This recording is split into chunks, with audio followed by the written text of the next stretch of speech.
Hello guys, welcome back to my channel. আমি মো চলে এসেছি আবার তোমাদের জন্য নতুন একটা ব্লগ নিয়ে। হ্যাঁ, এটা হতে চলেছে মিনি ব্লগ। আবার ব্লগ স্টার্ট করেছি মাঝ রাস্তা থেকে। জানোই তো, ভিলেনের সঙ্গে বাড়ি থেকে বেরোলে কোনোদিন বাড়ি থেকে যে ব্লগ স্টার্ট করবো সেটা কোনোদিন হবে না। অ্যাকচুয়ালি হুট করে বাড়ি থেকে বেরোলে যা হয় তো সেটাই ভালো। তো আজকে চলে এসেছিলাম জিয়াগঞ্জের আমইপাড়া কালীবাড়ি।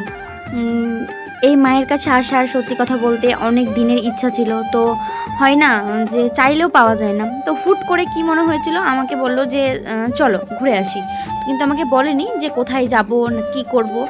তো বাইক নিয়ে দেখছি মার মন্দিরে চলে এসেছে। এই যে মায়ের মুখটা সত্যি খুব খুব খুব সুন্দর।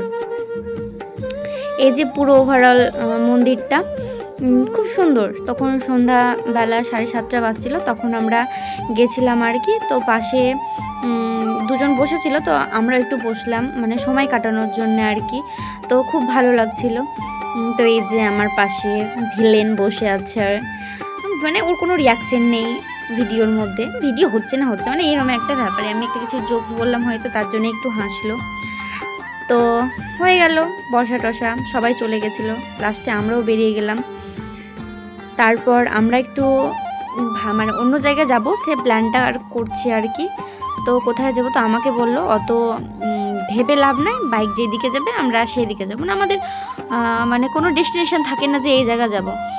তো দেখা যাক কোথায় নিয়ে যাচ্ছে না নিয়ে যাচ্ছে।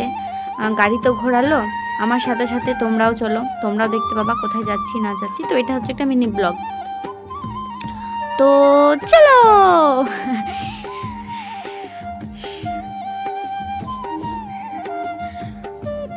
তারপর আমরা চলে গেছিলাম সত্যি কথা বলতে জিয়াগঞ্জের সদরঘাটে।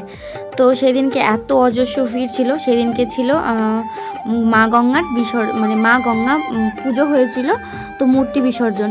তো সেদিনকে রাস্তাতে অনেক জ্যাম ছিল, সাইডে আরও কীর্তন হচ্ছিল।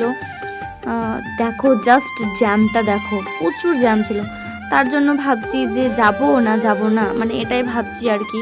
কারণ সদরঘাটে সন্ধ্যাবেলা এতটা ভিড় হয়, তোমরা যারা জিয়াগঞ্জে সন্ধ্যাবেলায় ঘুরতে যাও তোমরা তো সেটা সবাই জানো। তো আর গেলাম না, বাড়ি চলে যাওয়া যাক। চলো টাটা, দেখা হবে পরে একটা ব্লগে।